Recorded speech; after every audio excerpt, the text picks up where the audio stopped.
Mesdames, Messieurs, bonjour, Quay. Écoutez, en ce mois de l'histoire des Noirs, alors nous avons un dernier invité. Il passe comme dernier, mais non le moindre, messieurs, dames. Si vous ne le connaissiez pas encore, vous allez faire toute une découverte. En ce moment, au Québec, il est considéré comme l'un des grands penseurs, l'une des personnalités qui n'a pas peur de prendre position. Il est, comme on dit, là pour brasser la cage. Aujourd'hui, on va rencontrer une grande personnalité. Dans un premier temps, il est sociologue, mais également chargé de cours à l'université McGill en matière de communication, diversité. Il est également écrivain. Il a une belle plume, mais il ne s'arrête pas là. Il est également PDG chez Solutions Feedback Actif, un homme avec plusieurs chapeaux. C'est avec un ultime plaisir que nous accueillons à Coconut Podcast, celui qui est choisi par le service de police de la ville de Montréal pour être conseiller stratégique indépendant en ce qui a trait au profilage racial. Messieurs, dames, accueillons sans plus tarder Frédéric Boiron. Yeah! Merci pour cette présentation, c'est très généreux. Ben, écoute, Frédéric, pour le travail que tu as accompli tout au long de ta carrière, qui est encore très jeune, je te dirais, cette introduction, elle était très peu. Merci d'avoir accepté d'être avec nous en ce mois de l'histoire des Noirs. Frédéric Boiron, comment vas-tu? Ça va très bien, merci. Comme tout le monde, j'essaie de m'accommoder des contraintes sanitaires et je fais aussi comme tout le monde, je fais attention et je fais attention aux autres. Donc, pour pouvoir protéger les autres, je commence d'abord par me protéger moi-même. Excellent, excellent. Et durant cette période de crise sanitaire, comment ça s'est orchestré pour toi, ne serait-ce que sur le plan professionnel?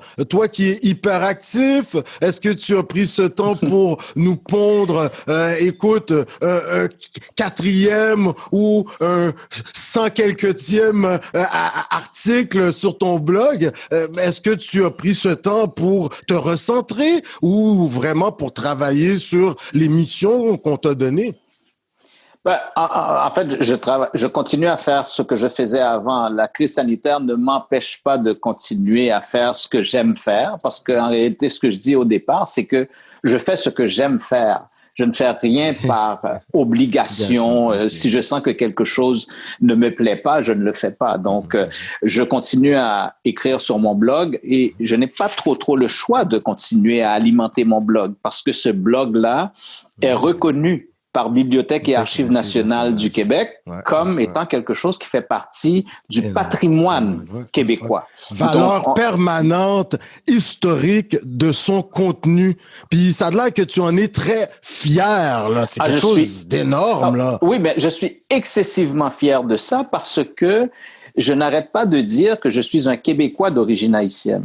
Et pour moi, c'est une confirmation que Bibliothèque et Archives nationales du Québec dit que vous faites une contribution de valeur à l'histoire de cette société. Et on veut que ce que vous écriviez reste comme étant un élément marquant de ce que nous sommes comme Québécois. Alors, pour moi, ça ne me regarde pas uniquement moi. Ça regarde toutes les communautés ethniques qui sont installées au Québec. On est en train de leur dire, via des reconnaissances comme celle-là, on est en train de leur dire, mais vous êtes des Québécois. Tout à fait. Et pour moi, ça a l'air anodin, mais c'est extrêmement puissant comme message. Parce que des fois, on doit se poser la question, mais est-ce que nous sommes Québécois, nous ne sommes pas Québécois? Moi, je dis, je suis un Québécois. d'origine haïtienne, dans la mesure où je ne peux pas sortir de ces origines-là, dont je suis extrêmement fier parce que ça enrichit le Québécois que je suis, et j'ai des préoccupations haïtiennes que les autres Québécois n'ont pas.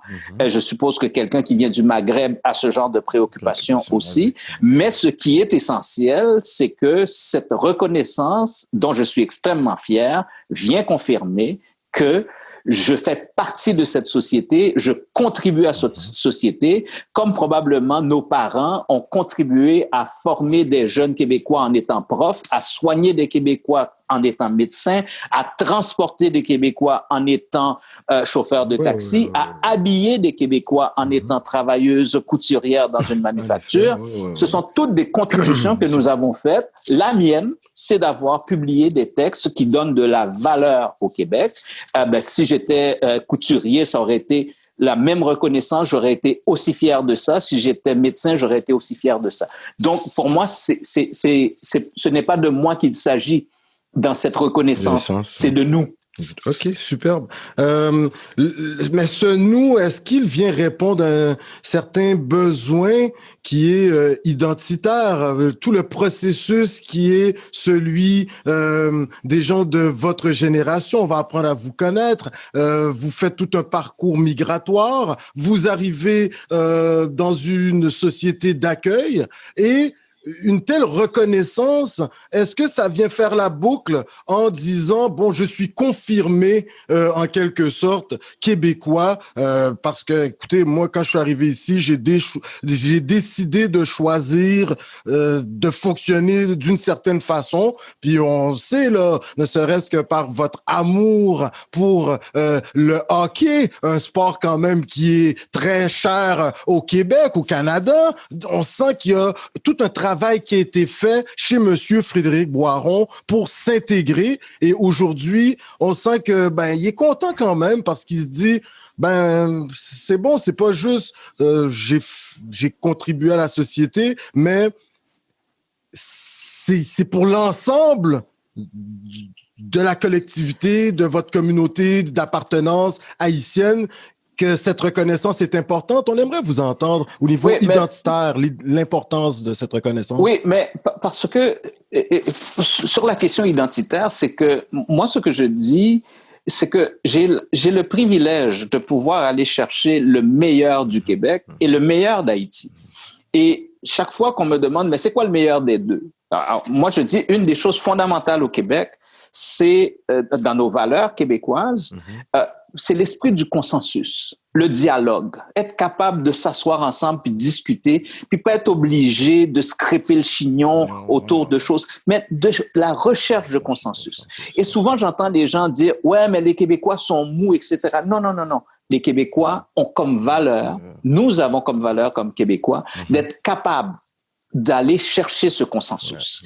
Et quand on me demande, mais quelle est la meilleure valeur que tu penses avoir de la société, d'avoir gardé de la société haïtienne, c'est le sens de l'hospitalité, le goût d'être avec les autres, le goût de jaser, le goût de faire la fête, le goût de recevoir. C'est probablement, je crois, dans la société haïtienne, la chose la plus extraordinaire qu'on a. Et ce sens de l'hospitalité, c'est le soin aux autres, c'est prendre soin des autres. Et on l'a vu pendant la crise sanitaire, comment le personnel haïtien, et quand tout le monde se sauvait devant le danger, mais eux sont restés, particulièrement les femmes haïtiennes, sont restées et ont probablement sauvé le système. Mais Valérie Michaela Bain avait fait un reportage là-dessus et j'ai eu la chance de la rencontrer pour lui dire, mais je pense que ce que vous avez exprimé, Madame Bain, à travers ce reportage, c'est la valeur la plus fondamentale de la société haïtienne. Le sens de l'hospitalité, l'altruisme, le goût de prendre soin des autres. Mais ça, il faut le dire, c'est une valeur qui est fondamentale chez la femme haïtienne. Et heureusement, j'espère en tout cas, moi, la mienne, ma mère, mes tantes m'ont transmis ces valeurs-là. J'espère que nous, les hommes haïtiens, les Québécois d'origine haïtienne et les hommes haïtiens, nous sommes capables justement de prendre cette valeur-là et de construire notre identité à partir de celle-là. Mais il n'y a pas que celle-là. Mais moi, c'est celle-là qui, je pense, me définit le mieux. Comme haïtien, je viens d'une famille, une grande famille. Il y avait toujours à manger pour tout le monde. La porte était toujours ouverte pour qui que ce soit. Chez moi, il y a eu des gens qui ont habité chez moi, qui venaient de Matane, d'Algérie, de Trinidad. Super, on recevait. Et je ne dis pas qu'on recevait à table. Hein. On avait des gens qui habitaient chez nous. Okay, donc, parce que c'est ça, cette valeur-là, c'est ce qu'elle donne aussi, c'est qu'on a le goût de recevoir, le goût de jaser avec les autres. Super. Ben là, on a commencé à connaître Monsieur Boiron. Là, on va véritablement apprendre à découvrir ses origines. Vous dites que vous êtes un Québécois d'origine haïtienne, mais ses origines ont quand même pris racine sur la terre des Taïnos Arawak. Alors, vous êtes né en Haïti, Monsieur Boiron. Est-ce bien vrai? Oui, je suis né à Campérin. Dans le sud d'Haïti. C'est très vert, là. C'est comme une réserve un peu faunique, là. Wow, super. Oui, parce que Campérin est irrigué par la ravine du Sud et aussi par le canal qu'on a construit, je pense que c'était au temps de l'occupation, on a construit un canal. Donc, Campérin se retrouve au milieu de 2 cours d'eau. Donc, c'est normal que ça soit une ville très, très verte et c'est vraiment féerique d'être à Campérin. Il y a aussi les chutes de Saumaturine et tout ça. Mais pour moi, j'ai eu une enfance extrêmement heureuse parce que j'ai pu profiter de mes 4 grands-parents. Je les ai connus vivants. C'est extrêmement important. Et je pense que quand on regarde aussi nos cultures haïtiennes et québécoises, les grands-parents ont un rôle extrêmement important dans nos vies. Et dès qu'on veut, moi je me rappelle quand je voulais punir mes enfants, je leur disais OK, je vous amène pas chez vos grands-parents. Et là, tout le monde s'enligne. OK, tout le monde s'enligne. Parce qu'on veut les voir, les grands-parents. Ouais. Voilà, on veut les voir. Puis quand on entend les jeunes Québécois de souche parler de ce qui est important pour eux, j'ai toujours l'impression que les grands-parents sont même parfois plus importants que les parents. Bon, évidemment, les grands-parents nous gâtent et tout ça, mais j'ai comme l'impression qu'ils s'attachent énormément à leurs grands-parents, comme nous aussi dans la société haïtienne. Un enseignement d'un de vos grands-parents, un enseignement de votre grand-père du côté maternel. Allez, on vous écoute. Mes 2 grands-pères étaient des juges. À la cour dans le sud d'Haïti. Donc, ce sont des gens extrêmement rigoureux qui ont toujours voulu qu'on respecte les règles. Mais les enseignements de mes grands-parents, ça a toujours été la même chose. Ça a été de prendre soin des autres. Parce que c'est ce qu'ils faisaient. Donc, ils étaient toujours là. L'altruisme encore. L'altruisme, toujours l'altruisme. Mais mes plus beaux souvenirs en Haïti sont autour des soirées passées avec mes grands-parents. À Campérin, je risque de me tromper de jour de la semaine. À Campérin, le jeudi soir, il y a un événement qui s'appelait la Réforme. La réforme, c'est que les marchands et les marchandes descendaient des montagnes le jeudi soir avec des légumes, des fruits frais et se préparaient pour être au marché le vendredi. Donc, vendredi, c'est la grande journée du marché. Mais le jeudi soir, on appelle ça la réforme. Alors, le soir de la réforme, à l'époque, on parle des années 60, il n'y a pas d'électricité à Campérin. Donc, on se promène dans la rue et il y a des lampes bobèches. Des lampes bobèches qui sont allumées, des lampes à l'huile qui sont allumées devant chaque étage. Tête gridable, parce que c'est la même chose. Tête gridable, oui, tête gridable, bobèche, etc. Donc, toutes ces lampes et toute la rue s'illumine à travers ça. Et là, il y a les odeurs de fruits, de légumes, de carburant aussi qui allument ces choses-là. Et là, on se promenait avec nos parents et grands-parents et c'était un moment magnifique. Et le vendredi, c'est la grande journée du marché. Alors, j'ai eu cette chance-là, moi, dans mon enfance, d'être bien nutri On mangeait frais. Mais surtout à Campérin, quand même, donc, entre autres. Voilà. On mangeait Super. pas des cornflakes le matin, là, nous autres, là. Hein? Bon. Donc là, on comprend un peu la discipline, la rigueur de M. Boiron, de Frédéric. Ça vient surtout également des grands-pères. Mais maintenant, là, une question pendant qu'on a le sociologue devant nous. Haïti.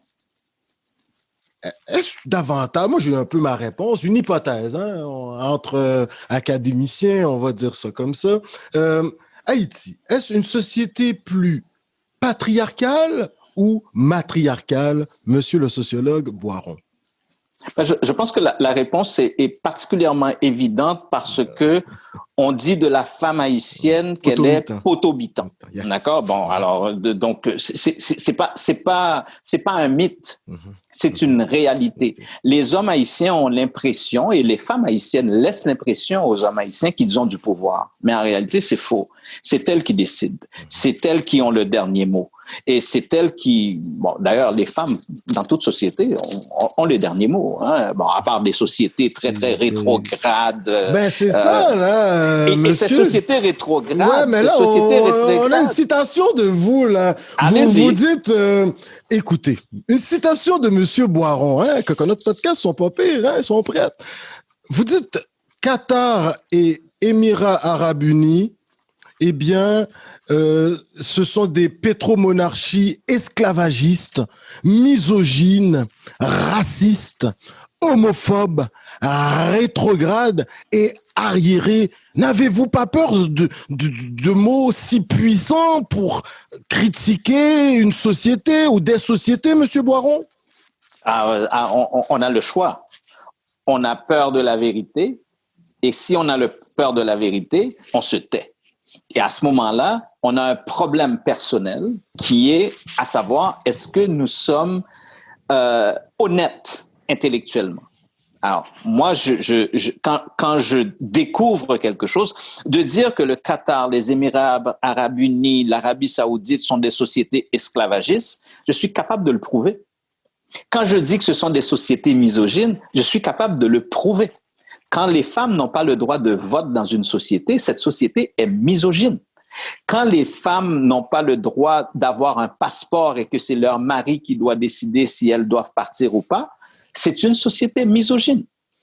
Quand vous allez aux Émirats arabes unis et que les Émirats arabes unis considèrent que l'homosexualité est un péché et qu'il faut inscrire les gens de force dans des thérapies de conversion, c'est une société homophobe.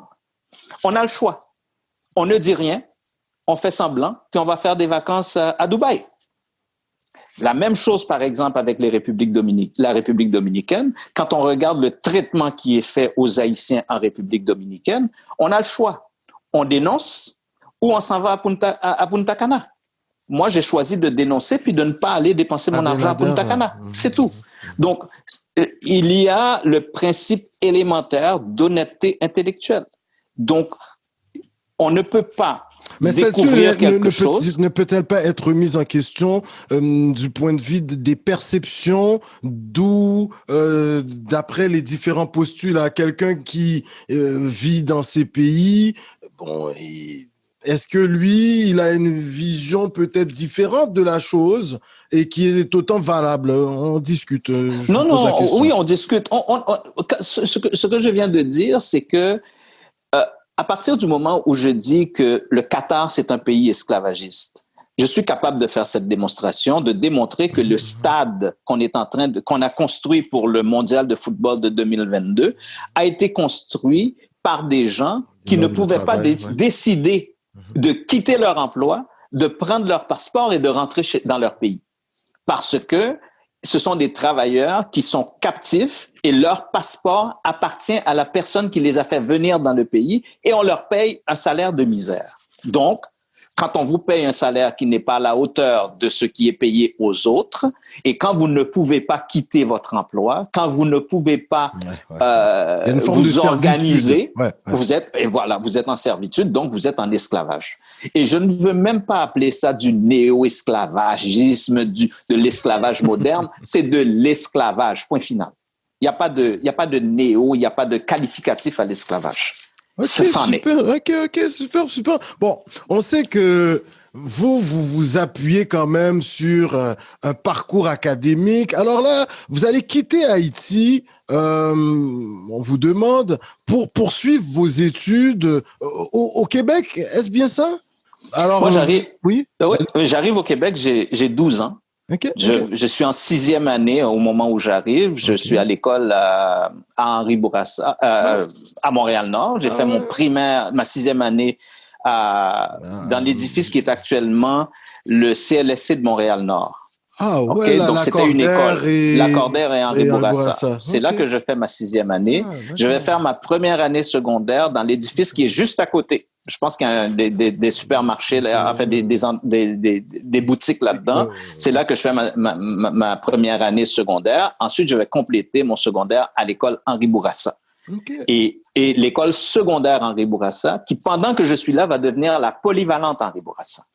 Vous avez vu l'évolution là, de tout ça, là? Ah oui. Moi, l'école Jules Verne à côté. Jules Verne n'était pas construite à l'époque. Et non plus Lester B. Pearson n'était pas construite. L'autre école qu'il y avait, c'est l'école Gerald McShane, qui est juste à côté, qui est une petite école primaire anglophone. Pas trop loin de Sainte-Colette ou... Non, juste à côté de l'école Henri Bourassa. Il y avait une école qui s'appelait Gerald McShane. Ouais, je vois. D'accord? OK. Mais l'autre école primaire, c'était sur Sainte-Colette, ça s'appelait Le Carignan. Et ça s'appelle encore Le Carignan. Donc, j'ai vu Montréal-Nord évoluer. Je fais partie de la première famille haïtienne qui s'est installée à Montréal-Nord en 1970. Donc, moi, j'ai vu aussi cette communauté s'installer. Et je l'ai vu faire face à des défis, les mêmes que moi, évidemment. Nous avons fait face à des défis comme citoyens qui arrivaient à Montréal-Nord, avec nos problèmes aussi, parce qu'on ne comprenait pas tout, on ne comprenait pas les codes sociaux, etc. Mais les autres non plus ne nous comprenaient pas. En fait, on ne nous attendait pas. Intéressant. Donc là, vous arrivez, vous faites quand même vos études dans le quartier. Ça, c'est intéressant à savoir, là, Monsieur Boiron. Par la suite, là, vous allez débuter des études universitaires intéressantes quand même, là, je trouve. Votre cégep, très rapidement, à l'époque, il y a quand même le système des cégeps. Vous allez faire un cégep ici, au Québec, Monsieur Boiron? Je fais mon cégep au Vieux-Montréal. OK. Donc, j'ai eu énorme... jusqu'en ville. Oui, je ne suis pas l'étudiant qui a connu un parcours ordinaire, je dirais. J'ai pas été un bolé là à l'école. Moi, tout le monde a fait son secondaire en 5 ans. Vous l'êtes devenu. Vous êtes devenu. Ouais, mais vous allez voir. Moi, tout le monde a fait son secondaire en 5 ans. Moi, je l'ai fait en 6 ans. D'accord? J'ai eu de la difficulté avec les mathématiques, les sciences, toutes ces affaires-là. Il a fallu que je retourne à l'école aux adultes pour pouvoir compléter mon secondaire. Puis j'ai fait justement des cours aux adultes à Calixa-la-Vallée pour pouvoir compléter. Donc, ensuite, je rentre au cégep en sciences humaines. Je rentre au cégep en sciences humaines et un de mes premiers défis, c'est de composer avec les cours de mathématiques.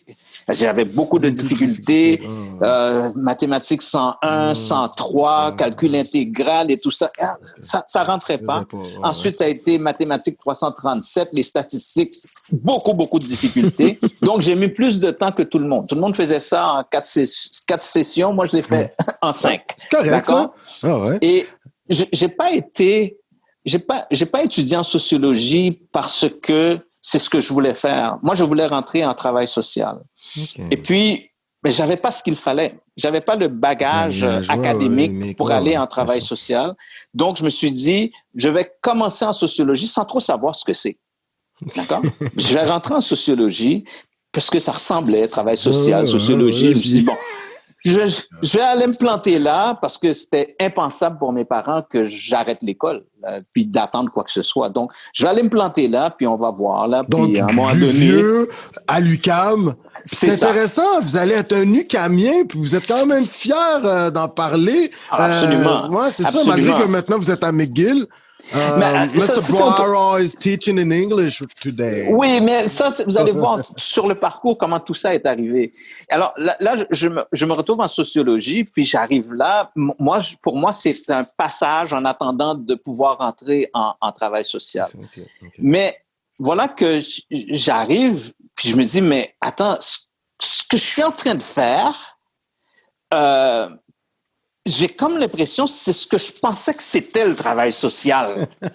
Puis que finalement, je suis à la bonne place. C'est exactement ce que je veux faire. En fait, je me serais complètement trompé si j'avais été admis en travail social parce que j'avais mal compris la différence entre les deux. Super. C'est fou, hein? Et ça fait partie de notre incompréhension du système. Et alors, je me retrouve en sociologie, puis je me dis, mais c'est tout à fait moi, c'est ce que je veux. Et là, ça va débouler. Je vais effectivement être capable, à ce moment-là, pour la première fois, d'aller au bout d'un cursus scolaire et à l'intérieur des limites. Parce que là, vous vous retrouviez dans votre dada, là, en quelque sorte. Là. Et, tout à fait. Mais vous avez toujours de la suite dans les idées, parce que suite à ce baccalauréat, vous ne vous arrêtez pas là. Le côté intervenir, travailler avec l'humain, ça va rester ça chez Frédéric, parce que vous allez faire ce certificat en intervention psychosociale, il me semble. C'est quand même, il y a un lien. Oui, il y a un lien parce que le certificat, je vais le faire parce que c'était ce qui allait me rapprocher du travail social sans aller en travail social. Parce qu'il y avait quelque chose là-dedans aussi qui m'intéressait. Je fais ce certificat en intervention psychosociale. Mais ce qui va aussi arriver, et pour moi, c'est vraiment ce qui est le plus fondamental, c'est que au moment où je termine mon bac, le département de sociologie commence à trouver que je réfléchis différemment.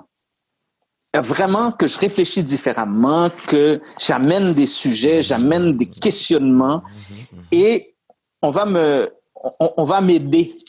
Le département va m'aider à devenir chargé de cours en sociologie au Cégep Bois-de-Boulogne. Wow. Alors, j'arrive au Cégep Bois-de-Boulogne, d'accord? Et je vais rencontrer les gens au Cégep Bois-de-Boulogne et on me dit, il y a deux cours à donner, un cours de sociologie de la famille et un cours de sociologie de la santé. On était à l'époque sous Lucien Bouchard, le virage ambulatoire et tout ça. Et là, on me dit, on a le choix. On peut vous remettre tout le matériel que les autres ont fait avant vous. Vous allez vous inspirer de ça, mais c'est pas ça qui nous intéresse.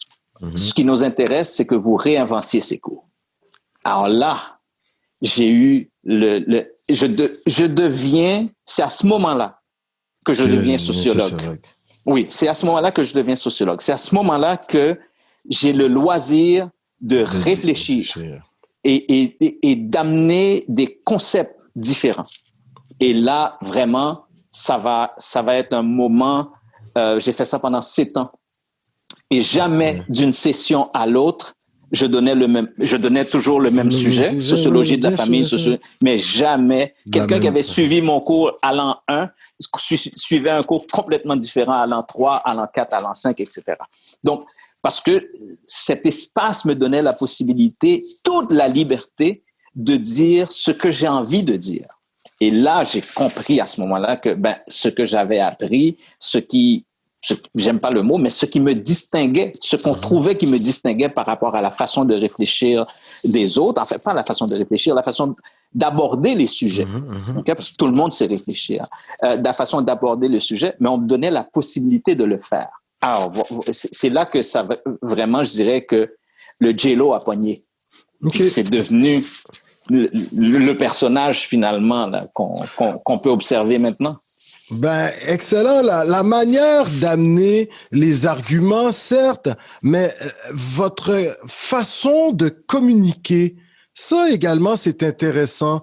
Vous êtes un peu le franc-tireur de la diversité, j'ai envie de dire. Ça va fesser dans le dash. Là. Quand Frédéric Boiron commence une conférence en disant « ça va fesser dans le dash », vous avez cette manière de parler très articulée, réfléchie. Bon, on va passer quelques sujets par la suite en revue, mais vous avez toujours de la suite dans les idées. Mais est-ce que ça vous viendrait de vos grands-pères qui étaient juristes, avocats, un monsieur qui compte parler, qui compte discourir, l'art de discourir? On vous écoute, Frédéric. Je reviens justement en arrière, d'avoir des gens autour de moi qui étaient des juristes. Mon père a étudié en droit. Okay. Puis tout autour de moi, ce sont des gens qui ont l'art oratoire. Ouais. Et par le fait que je vienne de la culture haïtienne qui est centrée, donc, comme je disais, sur l'hospitalité, il y avait toujours des grandes conversations chez moi. Énormément de grandes conversations. Il faut quand même mettre les choses dans leur perspective. Je suis un privilégié. Je viens d'une famille de professionnels, de gens éduqués, médecins, avocats, travailleurs sociaux, etc. Il y en avait que c'était plus difficile. Là. C'est ça. Je ne veux pas complexer qui que ce soit. Je suis un privilégié qui a été élevé autour de gens extrêmement instruits, extrêmement collés sur le monde, qui comprenaient le monde et jamais on nous a exclus des grandes conversations. On était invités à donner notre opinion. Même enfant, on était invité à donner notre opinion. On était invité à participer aux conversations, à participer aux débats. Donc, j'ai appris, de par ma famille et le réseau de ma famille, à articuler mes idées. Donc, et comme justement, il y a cette hospitalité, il y a ce besoin de jaser, ça fait partie de la culture haïtienne. Hein? C'est une culture orale. On parle beaucoup. Et donc, c'est clair que moi, j'ai bénéficié de cette culture orale. Et je dis souvent, détrompez-vous quand vous lisez mon blog, quand vous lisez mes livres. Si vous croyez que vous avez affaire à un écrivain ou à un auteur, vous vous trompez. J'écris pour que vous m'entendiez. Je suis un orateur. Quand les gens me lisent, je leur dis, attendez, ne lisez pas, écoutez. Parce que la façon que j'écris, c'est pratiquement des monologues. Hein? Et parfois même, je l'amène dans un style conversationnel. Quand j'écris, et je pense que c'est ce qui me distingue dans ma façon d'écrire, c'est que je ne viens pas raconter quelque chose d'une façon linéaire. J'aurais pu faire comme tous les autres sociologues, hein, écrire des textes que personne ne comprend. Moi, j'écris pour que parce que je suis capable aussi, d'accord. Mais ça me donne quoi? Moi, j'ai envie qu'on m'entende. Donc, c'est une culture orale que je mets en pratique et je raconte des choses. Donc, et je pense que c'est ce qui fait que ce que j'écris a un certain succès parce que les gens disent, ben, je ne l'avais jamais entendu comme ça. C'est pas je ne l'avais jamais lu comme ça. Je ne l'avais jamais entendu comme ça. Mais le style que tu vas développer, Frédéric, quand même, tu arrives ici très tôt au Québec. Tu vas faire assurément la rencontre de grandes personnalités, des bâtisseurs, bâtisseuses du Québec, les Marjorie Villefranche, les Chancy. On sait que tu connais un immortel, Monsieur Dany Laferrière, Monsieur Saint-Éloi. Quand tu fréquentes de telles personnalités avec une capacité d'idéation, d'être à l'avant-garde. Est-ce que ça t'a un peu... Est-ce que tu t'es imprégné un peu de ces rencontres pour devenir qui tu es devenu et même au niveau de ta plume? Parce que quand même, écoute, dans ta série Mythes, vérité et mensonges sur la démocratie, écoute, tu nous écrit en 2015 au nom du peuple et du fric et du Saint-Esprit. C'est comme tes titres sont incroyables. En 2017, ferme les yeux, ouvre la bouche. Aval, tabarnouche, c'est OK. Et en 2020, alors là, ça, c'est incroyable, inconduite, tweet et autres bullshit d'une élite en faillite. Écoute, c'est comme percutant. Il y a le style un peu comment faire l'amour avec un nègre sans se fatiguer. Tu as des titres percutants, là, uppercut. Moi, j'aimerais t'entendre. Est-ce que tu t'es imprégné de ces grandes rencontres que tu vas faire là dès ton arrivée au Québec, là, Frédéric? Moi, j'ai eu, pour toutes sortes de raisons, pour toutes sortes d'occasions, la chance de rencontrer des gens qui m'ont énormément inspiré. J'ai eu la chance de rencontrer René Lévesque. J'ai eu la chance de rencontrer des gens extraordinaires de la société québécoise. Et t'as nommé des gens comme Marjorie Villefranche. Marjorie Villefranche, c'est une dame qui, de par sa présence, inspire quelque chose parce qu'elle a une personnalité qui nous met en confiance parce que on sent qu'elle ne fait pas de compromis sur ses valeurs. C'est pas qu'on le sent, on le sait qu'elle ne fait pas de compromis sur ses valeurs. Cette semaine, j'ai jasé avec Mireille Métellus, que je trouve que c'est une personne extraordinaire dans la grâce avec laquelle elle nous représente. Tu as parlé de Rodney Saint-Éloi. C'est quand même Rodney Saint-Éloi. C'est justement ce que j'appelle un Québécois d'origine haïtienne dans la mesure où il publie des auteurs québécois, il donne des opportunités à des Québécois et des gens des Premières Nations, des personnes autochtones. Donc, il y a une contribution de Québécois d'origine haïtienne à la culture québécoise. Bon, évidemment, Dany Laferrière se passe de présentation. Il a préfacé mon premier livre, pas avec n'importe qui aussi. Il l'a préfacé avec Madame Louise Arel, qui a fait 30 ans comme élue à l'Assemblée nationale du Québec. Donc, j'ai eu la chance d'être influencé par des gens, et je me laisse influencer aussi par des gens qui ont de belles valeurs. D'avoir son livre préfacé par Dany Laferrière, d'avoir son livre préfacé par Madame Louise Arel, une femme digne, droite dans ce qu'elle fait. Écoute, c'est des cadeaux. C'est des cadeaux. Hein? Donc, pour moi, c'est extrêmement important d'être capable aussi de se laisser influencer. C'est facile de dire, bon, ben c'est moi, puis moi, je suis capable. Non, laissons-nous influencer. C'est pas parce qu'on n'est pas bon quand on se laisse influencer. C'est parce qu'on est bon qu'on est prêt à, justement, se laisser imprégner par des gens qui ont eu des expériences marquantes. Hein?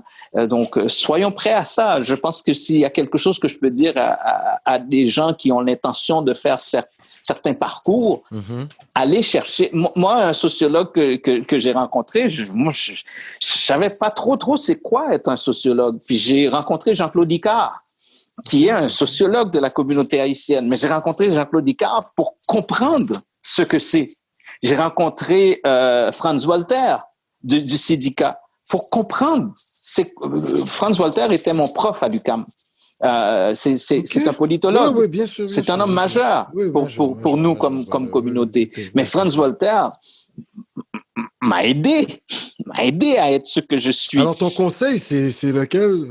Il m'intéresse un peu. Le conseil, écoutez les autres, parlez-leur, demandez-leur comment ils s'y sont pris, comment est-ce qu'ils sont parvenus là, et soyez rassurés que tous ces gens-là, comme moi, en toute humilité, on n'attend qu'une seule chose, d'être dépassé par quelqu'un d'autre.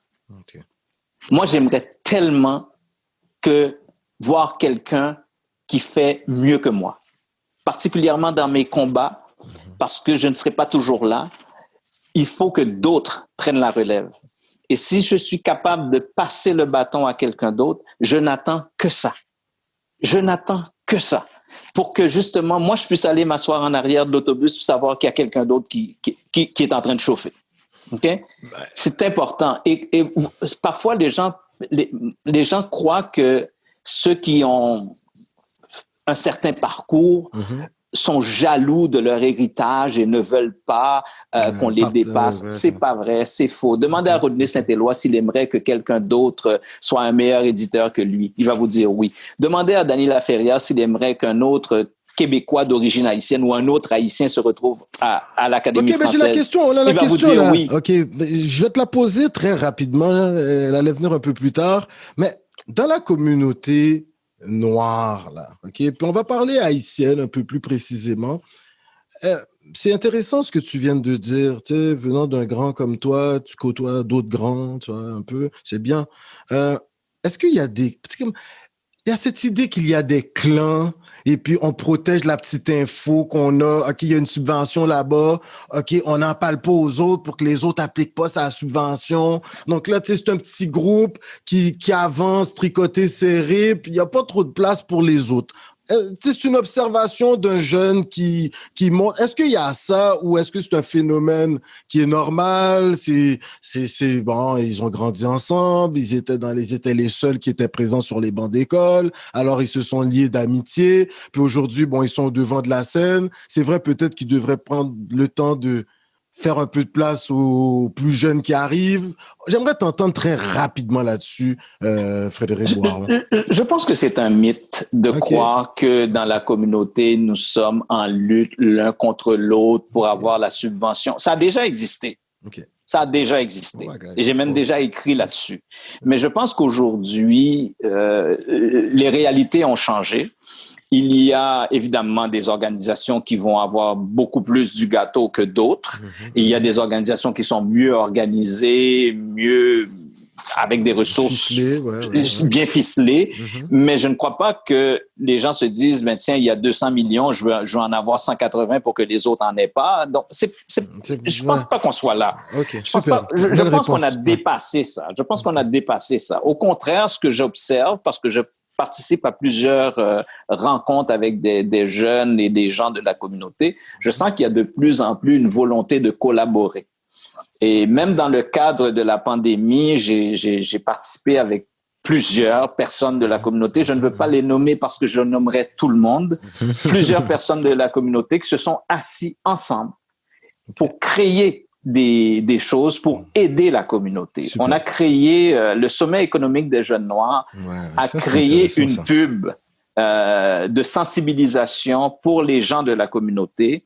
On avait Mireille Métellus, on avait Angelo Cadet, Fabrice Ville, plusieurs personnes de la communauté qu'on a mis ensemble puis qu'on leur a demandé de faire une capsule. Et j'ai travaillé le message avec Kerland Mibel, on a travaillé avec Édouard Stacco, avec Franz Benjamin, Boss Benz, c'est des gens qui sont pas nécessairement des alliés naturels. C'est ça. C'est ça. Non, même pire, ce sont pas des alliés naturels. D'accord? C'est-à-dire que ils ont des fois des différences au niveau des façons de voir les choses. Ou autre. Mais quand on a appelé ces gens-là pour leur dire, ben, on veut faire quelque chose pour s'assurer que dans la communauté, on prend toutes les mesures pour éviter de se contaminer et de s'entre-contaminer. Il y a personne qui a dit non. OK, cool. Il n'y a personne qui a dit non. Tout le monde a dit oui. Let's go, j'y vais, hein, j'embarque. Donc, cool, puis ceux qui ne pouvaient pas embarquer, parce qu'il y a des gens qui ne pouvaient pas, pour toutes sortes de raisons, ils n'étaient pas là, pas disponibles, et d'autres choses contractuelles, etc. Parce que bon, c'était gratuit, il fallait être bénévole pour le faire et tout. Mais tout le monde a dit oui, et ceux qui ne pouvaient pas expliquaient pourquoi ils ne pouvaient pas. Et qu'ils étaient prêts, la prochaine fois, je vais être disponible, je vais être ci, je vais être ça. Bon, même, voilà, donc, non, je suis très content de voir ce qu'on est capable de faire ensemble. Mais il faut pas avoir peur de demander des choses aux gens de la communauté, c'est tout. Superbe. Tu dis que tu aimerais passer le flambeau, que ce que tu as entamé, ça se poursuive par la suite. Écoute, quand même, tu as tout un parcours, hein. 18 années au YMCA de Montréal.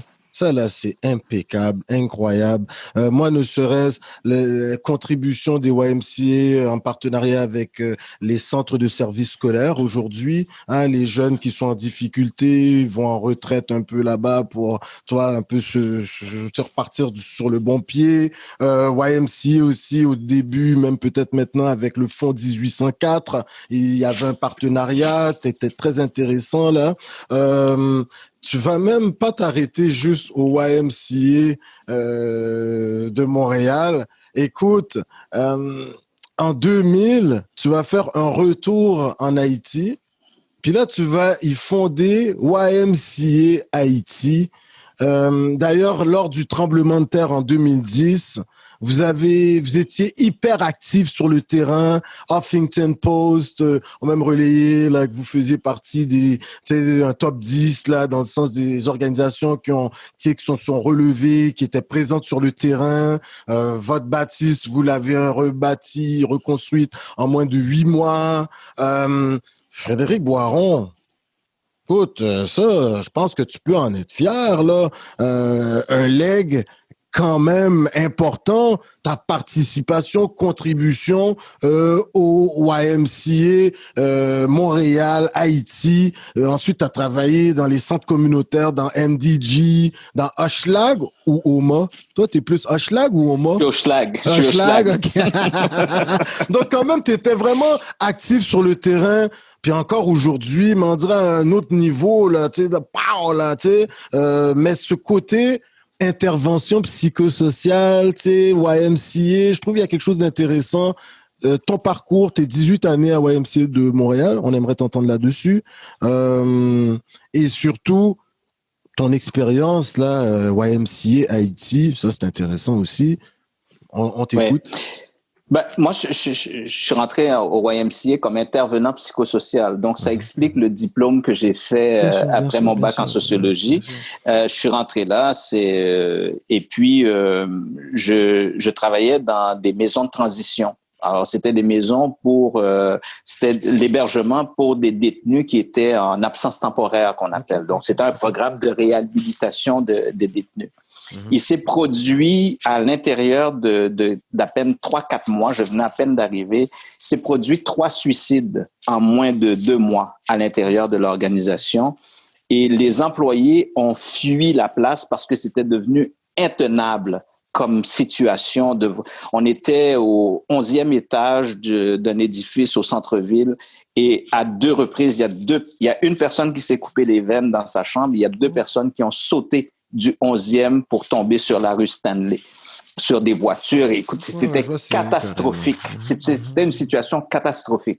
Et les employés ont commencé à tomber comme... C'était vraiment complexe. Et un petit peu comme ce que j'expliquais pour le personnel féminin dans le système de santé québécois, je me suis retourné de bord, il y avait juste moi. Du jour au lendemain, je suis devenu directeur de ce programme-là. Et il fallait que je trouve des employés puis que je recommence tout ça parce qu'on avait quand même des contrats avec le Service correctionnel Canada et le Service correctionnel Québec. Et on a tout reconstruit. Ça a pris des semaines de reconstruire tout ça. Frédéric Boiron est en train de se faire un nom, là. Et là, je suis en train de me faire un nom dans l'organisation et je deviens, quelques années plus tard, je deviens incontournable parce que je vais gérer... À l'intérieur de ce programme-là, je vais gérer un programme qui est ouvert 24 heures sur 24, 365 jours par année avec des criminels. Donc, tenir ça, et moi, j'ai eu à dire à un moment donné au PDG du YMCA, au moment de quitter, je lui ai dit pendant 7 ans, j'ai géré ce programme-là pendant 7 ans, je lui ai dit pendant 7 ans, je me suis retrouvé avec une grenade dans la main, avec la goupille enlevée. Puis là, tu me demandes de remettre ça à quelqu'un d'autre, assure-toi que la personne va pas lâcher le détonateur, ok, parce que ça va être sérieux. Alors après ça, je vais être nommé.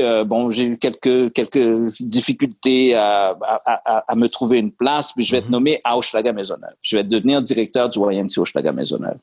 Et à Hochelaga-Maisonneuve, je vais développer 2 choses qui sont importantes pour moi. Ça va être un programme avec des jeunes leaders de Hochelaga-Maisonneuve que je vais mettre en contact avec des jeunes leaders du Nicaragua. Et je vais développer à travers ça un amour du Nicaragua. C'est un pays que je suivais déjà parce qu'il y avait la révolution sandiniste et tout ça. Comme sociologue, je suivais ce qui se passait au Nicaragua.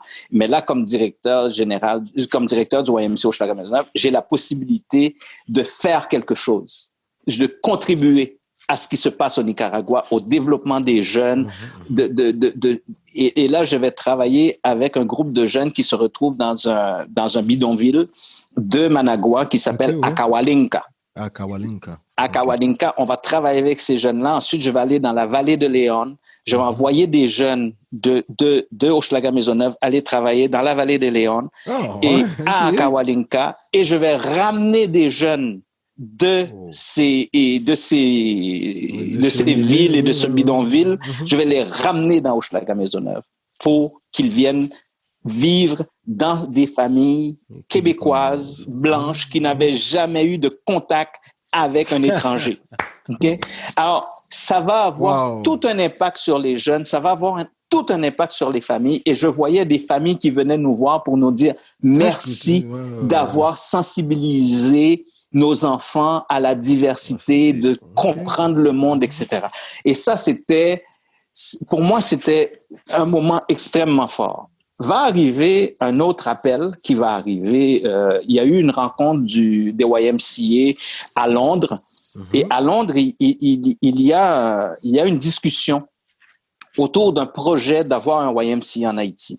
Et ça faisait 30 ans qu'on tentait d'implanter un YMCA en Haïti et chaque fois, ça avait planté. Et il y a quelqu'un du YMCA de Montréal qui était à La Réunion qui dit mais si on veut, je pense que la meilleure personne qui peut le faire, c'est quelqu'un qui connaît bien Haïti.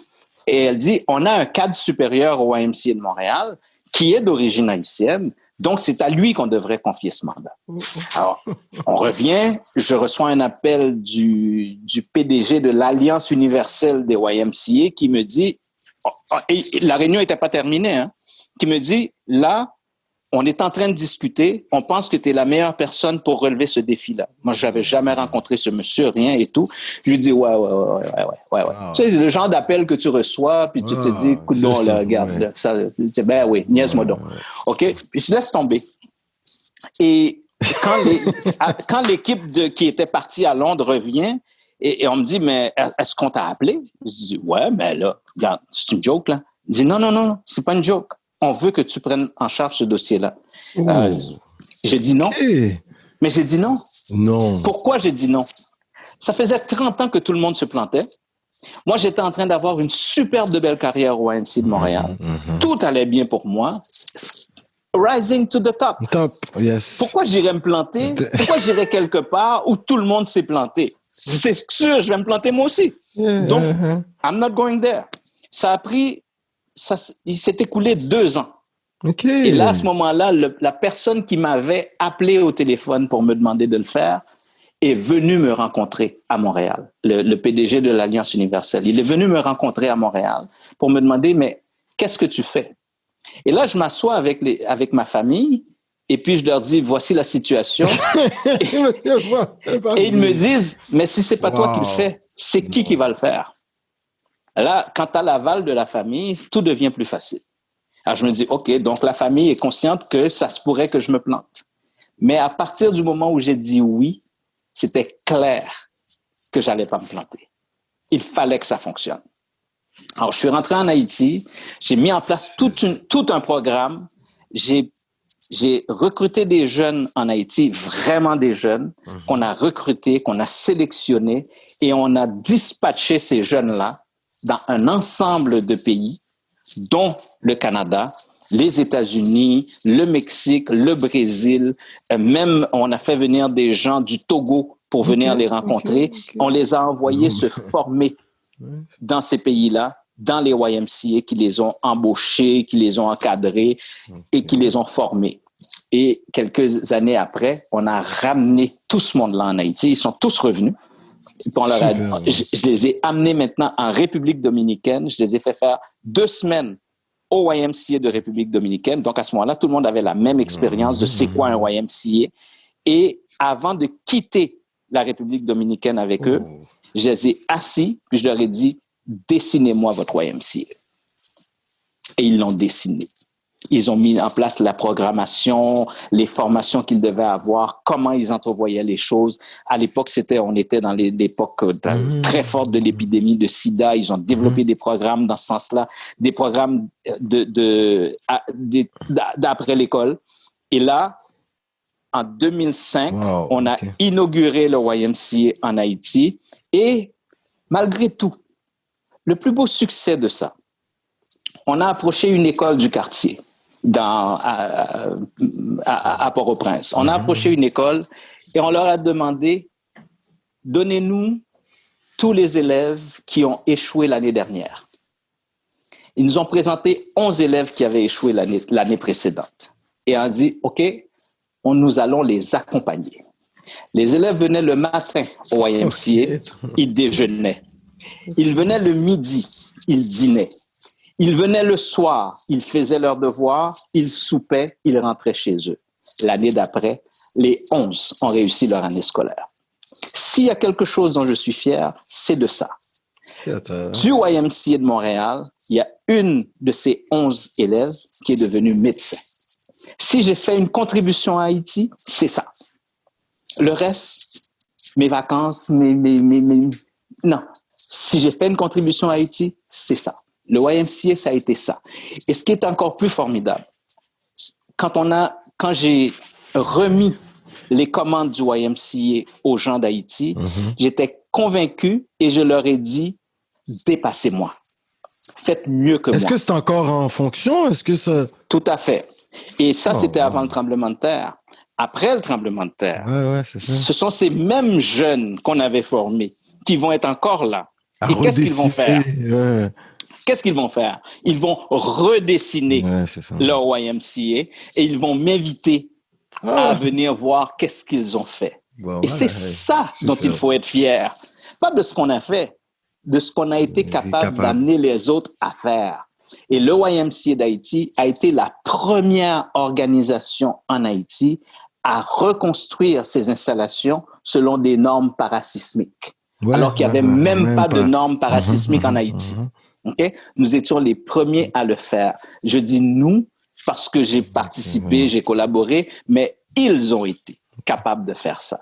Et moi, j'en ai parlé à plusieurs reprises à des émissions à Radio-Canada pour dire, il faut absolument... Et pour moi, c'est cohérent avec ce que je te dis depuis le début. C'est-à-dire qu'il faut qu'on amène les autres à nous dépasser.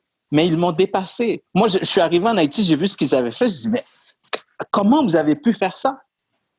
Et qu'est-ce qui s'est passé par la suite? Par la suite, le réseau YMCA a compris ce que ces jeunes-là avaient fait. Ils les ont encore redispatchés à travers le monde pour aller chercher d'autres expertises. Ils se sont retrouvés au Japon. Ils se sont retrouvés au Japon. C'est rendu des superstars quand même. Oui. T'as semé certaines graines et elles ont germé. Très rapidement, on a parlé de la femme potomitan, mais dans toute ton action également, tu vas en 94 travailler pour cette maison d'hébergement pour femmes, la Dauphinelle. Ça aussi, tu dois y avoir acquis tout plein de compétences, d'expériences, de savoir-faire. T'as pu analyser un peu les différentes difficultés auxquelles pouvaient être aux prises les femmes au Québec, entre autres, même en Haïti, étant sur le terrain. Ton expérience à la Dauphinelle, très rapidement, en 30 secondes. Allez. En fait, j'ai pas travaillé pour la Dauphinelle. Je suis bénévole à la Dauphinelle. Bénévole à la Dauphinelle. Bénévole à la Dauphinelle depuis 1994 parce que pour moi, je dis que la violence faite aux femmes est la mère de toutes les violences. Donc, si on veut régler des problèmes de violence dans une société, il faut commencer par régler les problèmes de violence faites aux femmes. Parce que c'est une violence familiale qui est reproduite par des jeunes hommes. Donc, si ces événements-là, nous ne mettons pas un terme à ça, les jeunes hommes qui regardent leur père ou traiter leur mère de cette façon ont probablement des réflexes à reproduire ce genre de comportement. Donc, commençons par ça et nous avons beaucoup plus de chances en commençant par la racine d'éradiquer le mal. Frédéric Boiron, écoute, toi, tu es un académicien, tu prends la parole, entre autres, sur ton blog, le frédéricboiron.com, n'est-ce pas? Le 17 janvier 2021, tu vas écrire ce billet, ce papier. Ils ont mis la grippe sur le vaccin. Ça, c'est quand même intéressant comme texte quand même, parce que là, tu nous expliques, hein, t'as un peu un style à la Boucard Diouf, un peu, là, je trouve. Il y a quelque chose d'intéressant, très informatif quand tu écris. Aujourd'hui, là, le vaccin, c'est pas tout le monde qui a accès. T'as 49 pays les plus riches qui ils ont tous sauté sur les 39 millions de doses disponibles, ce qui laisse un peu certains pays les plus pauvres. Qu'est-ce que je fais? Mais il y a quand même Cuba, intéressant. On apprenait dans, je pense, Radio-Canada cette semaine, qui est en train de plancher sur un vaccin qui serait disponible pour les pays les plus pauvres, en quelque sorte. Alors là, je me suis dit, Haïti, au moins, il y aurait une chance, là, tu sais, quand même, là. Sinon, donc ça, il y a quand même une disparité. Ça, je pense un peu, ton papier parle de cette disparité. Également, l'Europe, en s'accaparant pas mal de doses, entre autres, aujourd'hui, on se retrouve presque avec 4,47 doses par Européen, ce qui laisse d'autres pays, à peine s'ils peuvent avoir la deuxième dose, c'est comme pour compléter le vaccin, processus de vaccination. Il y a quand même une disparité. Il y a des pays comme l'Allemagne, entre autres, quand même bien nantis, mais qui ont accès aux vaccins de Pfizer, peut-être Moderna, je ne sais pas, mais Pfizer. Mais eux autres se sont même tournés vers Sputnik. T'sais. Ils ont dit, ils considèrent Sputnik. C'est assez un peu surprenant. Moi, j'aimerais t'entendre l'Allemagne qui nous dit même AstraZeneca. Ouais, voilà. Il faut peut-être y faire attention pour les gens de 65 ans et plus. Tu as écrit tout un papier très informatif. Tu fais beaucoup de recherches pour écrire tout ça, Frédéric. On aimerait t'entendre en 15 secondes sur cet article, mais vraiment 15 secondes. Ouais, allez. Oui, voilà, c'est que moi, ce que je dis, c'est que cette histoire de vaccin nous permet de comprendre à quel point que le capitalisme est rendu sauvage.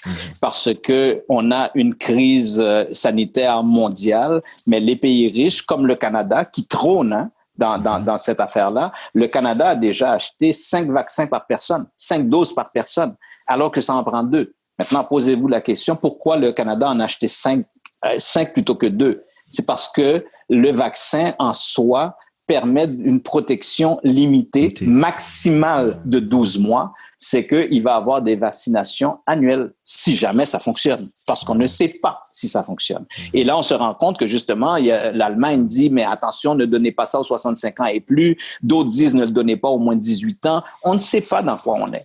On est dans une zone extrêmement nébuleuse et tout le monde se protège. Les pays riches ont de l'argent, ils achètent plus au cas où ça fonctionne. Mais on ne sait pas à quoi on a affaire présentement. OK. Frédéric Boiron, tu écris également un truc intéressant. Dans tes prises de position, tu es toujours réfléchi, tu n'es jamais dans le sentimental, toi, il me semble. Hein? Il me semble. Tu écris toujours sur frédéricboiron.com, ton blog, François Legault et le traçage des racistes.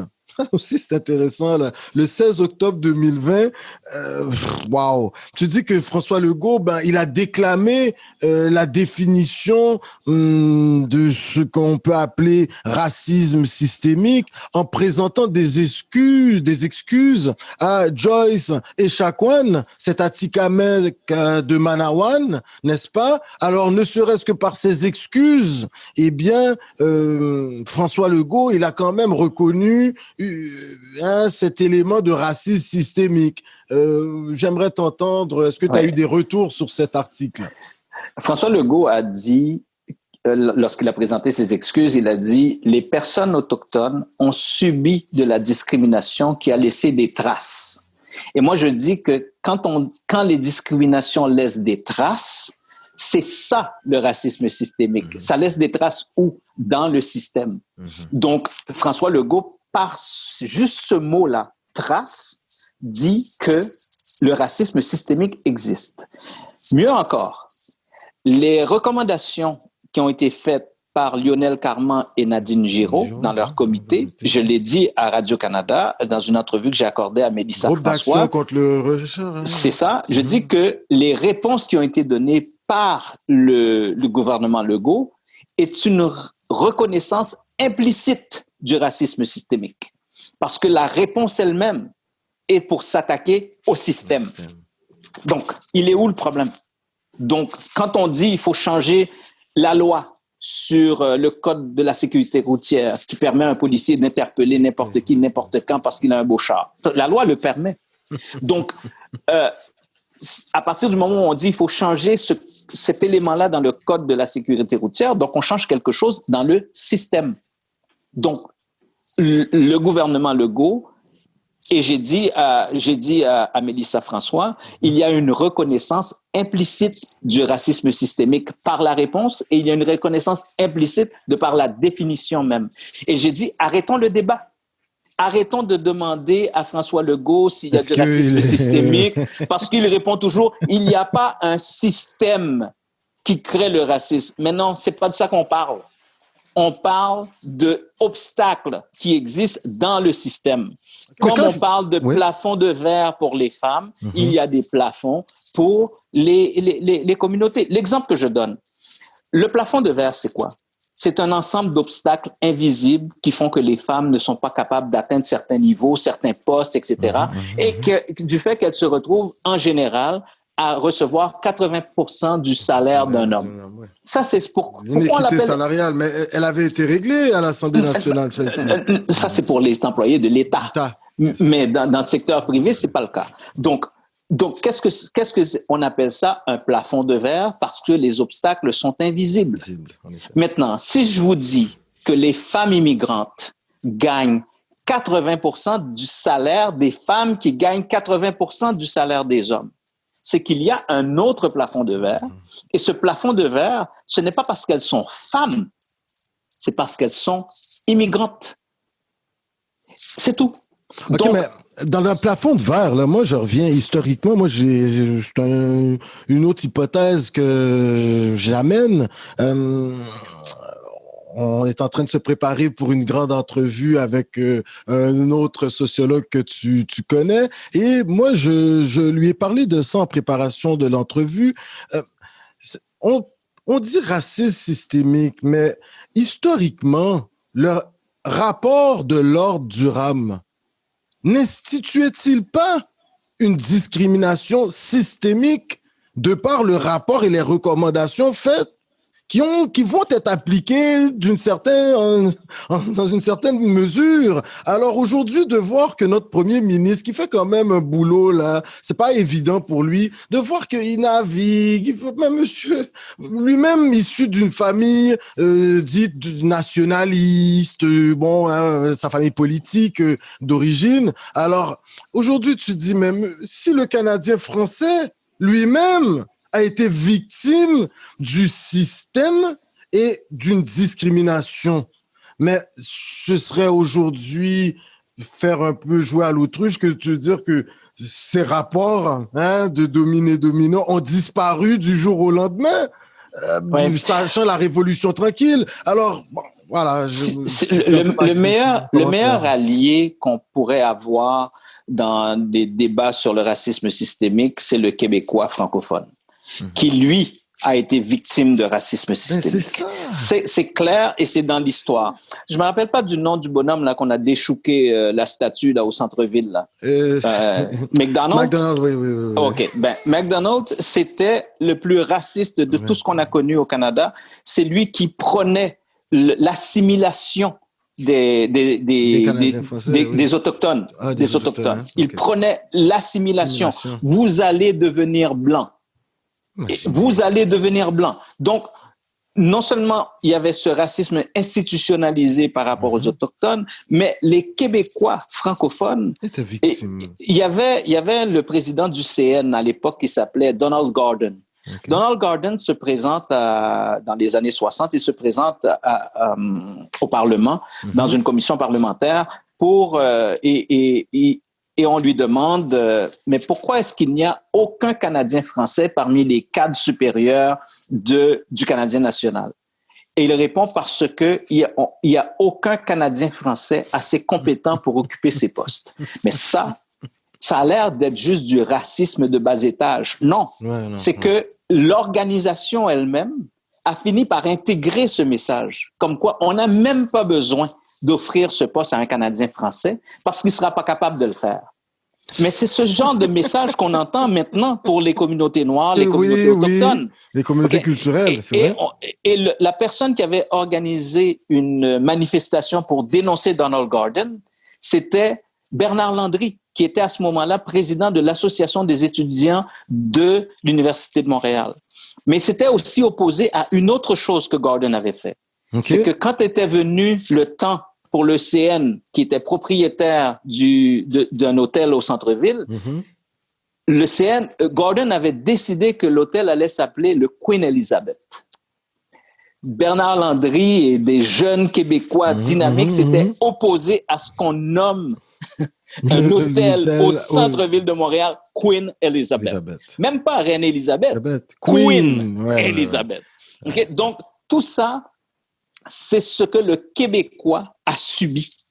C'est ce que le Québécois a subi. Donc, s'il y a quelqu'un qui peut nous comprendre aujourd'hui, je pense que la majorité des Québécois nous comprennent. D'ailleurs, on l'a vu dans les manifestations. Oui. D'accord? La majorité des Québécois nous comprend. C'est pas un problème. En effet, c'est vrai. Frédéric Boiron, l'entrevue tire à sa fin. Quelques petites questions très rapides. On t'a vu, prendre position de manière assez viscérale lors de la venue de cet artiste haïtien, je vais le dire comme ça, mais également qui a comme une double vie. Il est artiste la nuit, il est président le jour à une certaine époque, ex-président d'Haïti, je parle bien de Michel Martelly, son nom d'artiste, Sweet Mickey. Monsieur Frédéric Boiron dit la chose suivante dans tous les écrits que tu as faits. J'identifie les malandrins, je déboulonne les vauriens et j'épingle les malfrats, un voyou à la fois. Bon, écoute, là, on sait avec qui on a affaire. Hein. Frédéric Boiron, vous avez Michel Martelly, mais voilà, lui, il a ce côté où il est artiste. Ça fait près de 30 ans qu'il est en carrière au niveau d'Haïti. Il voyage dans la diaspora, France, États-Unis. Bon, c'est un artiste controversé. Certains l'aiment, l'adulent. D'autres le trouvent déplacé, complètement, déclingué. Pour certains. Pour d'autres, c'est vraiment... c'est le président du compas, comme il aime bien s'appeler. Et là, toi, tu es sorti, il y avait un spectacle qui était organisé à Montréal, Sweet Mickey et son band qui venaient jouer. Et toi, tu t'y es opposé avec quelques autres militants. Toi, tu dis qu'il a des propos misogynes. On sait qu'il avait fait une meringue carnavalesque où il s'en donnait à cœur joie sur une journaliste réputée en Haïti, Liliane Pierre-Paul, n'est-ce pas?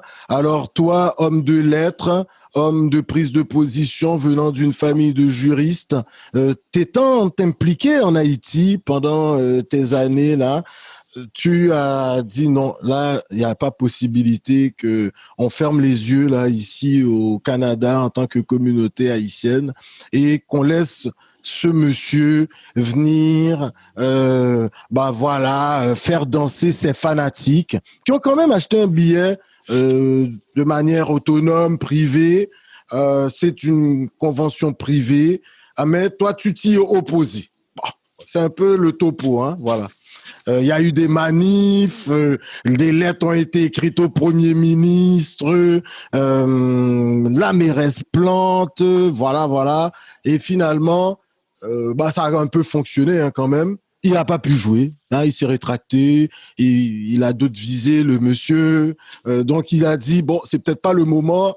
Il s'est retiré. Il a dit, c'est un de ces artistes qui n'avait pas eu les papiers. Bon, ils nous ont produit une réponse. Frédéric, maintenant, moi, j'ai quand même une question pour toi. On a vu tout l'épisode avec le mot en N. OK, nègre, utilisé à l'université d'Ottawa, là, OK, ça a fait toller, le Québec aussi a pris position, ou ce que, toi qui défends les valeurs québécoises, hein, le Québec a dit non, liberté d'expression, on se doit de le pouvoir utiliser tous les mots, surtout dans certains espaces. Bon, OK, au Québec, on avait cadré dans un espace donné, il faut pouvoir parler de toutes les choses. Monsieur Boccoté, doit aller présenter une conférence à l'UQAM, hein, alma mater, je suis UQAMien également. Je suis pas encore diplômé. Moi, je suis Université Laval. Ouais, moi, je suis Université Laval, hein, diplômé de là-bas. Merci. Ouais. Et Boccoté, il y a des manifs, on veut pas qu'ils viennent présenter ces conférences. Vous avez Monsieur Benjamin Netanyahou à Concordia, communément appelé par ses fanatiques Bibi. On va l'empêcher avec ce qu'il vient de prononcer ses discours parce que certains tenants disant que avec ce qui se passe avec la Cisjordanie, la Palestine, les territoires occupés, tout ça, on ne veut pas de lui dans l'enceinte. Un peu la même, hein, voilà. Maintenant, en ce qui a trait, on voit tous les GAFA là qui sont en train de bloquer un peu la possibilité à certaines personnes de la droite, de l'extrême droite, même peut-être aller voir, de s'exprimer hein, sur certains réseaux. Mais là, toi qui es un homme de lettres, là, est-ce qu'il n'y a pas un danger qu'on tombe dans une censure, qu'on retourne à des années très archaïques, là, Frédéric Boiron? Il y a quelque chose de... Moi, je trouve qu'il faut faire attention, là, parce que toi-même, tu es très d'accord qu'on doit donner la parole à ceux qui sont différents un peu de notre propos. Maintenant, est-ce qu'il faudrait bloquer plusieurs artistes des États-Unis qui doivent rentrer au Canada parce que tous sont dépassés de par leurs paroles, si on prenait le temps d'analyser. Là, et dans certains groupes rock, heavy metal... On va où, là? Ouais, je t'écoute. Ouais. OK. Je prends tous les événements dont tu parles. La règle est connue, elle est universelle. La liberté d'expression ne nous donne pas le droit de dire tout ce qu'on veut. Le propos ne doit pas être violent, haineux, incité à la haine, misogyne, raciste et autres, sexiste, etc. On ne peut pas dire tout ce qu'on veut. On ne peut pas inviter ce que Donald Trump a fait, par exemple, d'inviter les gens à envahir le Capitole. C'était évident qu'il l'a fait. Donc, au nom de la liberté d'expression, on va dire à Donald Trump, mais tu as le droit d'envoyer les gens tuer Mike Pence? Mais non, c'est un crime. Maintenant, revenons à Michel Martelly. Les gens ont eu l'impression que cet épisode avec Martelly, c'était quelque chose que j'avais débuté en 2019. Non. Moi, je me suis opposé à Martelly en 1994. À ce moment-là, O.J. Simpson était devant les tribunaux pour le meurtre de sa femme. Et Michel Martelly disait en spectacle, quand ta femme te trompe, c'est normal que tu l'assassines et c'est normal que tu assassines le gars qui a couché avec ta femme. C'est lui qui disait ça.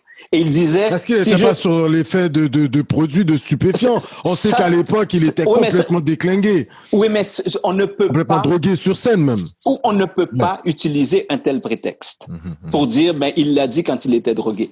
Il l'a dit. D'accord? Maintenant, Michel Martelly, on fait tout ce qu'on pouvait. On a fait tout ce qu'on pouvait en 94. Michel Martelly arrive au Spectrum. On n'a pas réussi à le bloquer. Michel Martelly arrive au Spectrum. Non seulement il répète ça, et il dit que O.J. Simpson lui a confié ses 2 filles. Celle qui a 15 ans, c'est Michael Jackson, à qui il l'a prêté.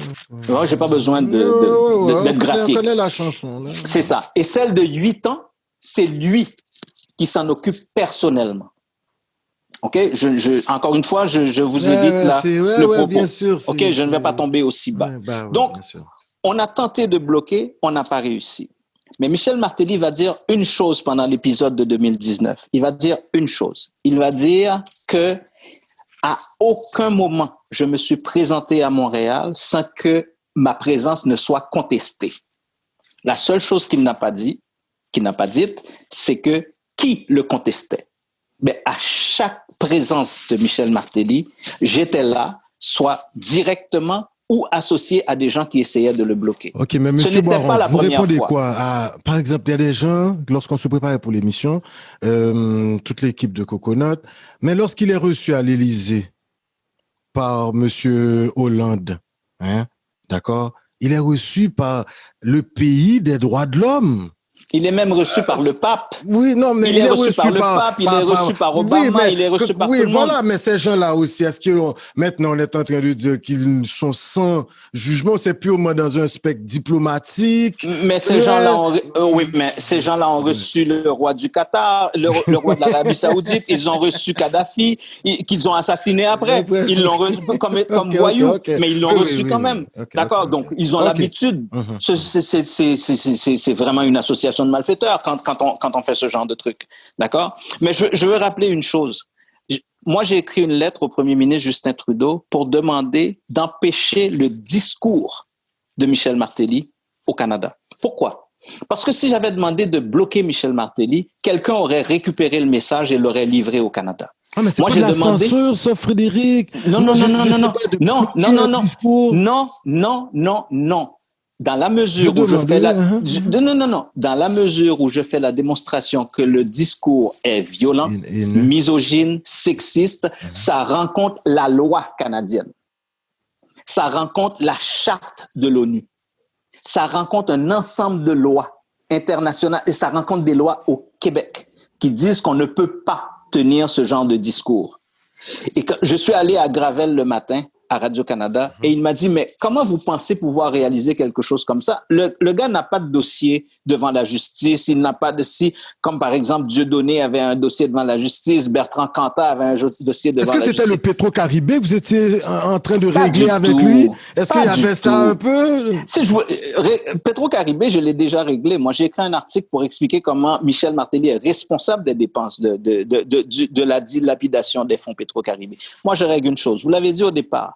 Je suis bénévole à la Dauphinelle depuis 1994. Il n'y a rien que je fais qui soit incohérent, là. Je mets tout ensemble. Je ne peux pas dire que je dénonce la violence faite aux femmes et de laisser Michel Martelly tenir un discours violent envers les femmes au Canada, alors que, 1, je parle créole, je comprends. 2, je suis impliqué dans une organisation qui subit ce genre de choses. Et 3, comme haïtien, je ne peux pas, comme citoyen d'origine haïtienne, comme Québécois d'origine haïtienne, fermer les yeux alors que je sais écrire.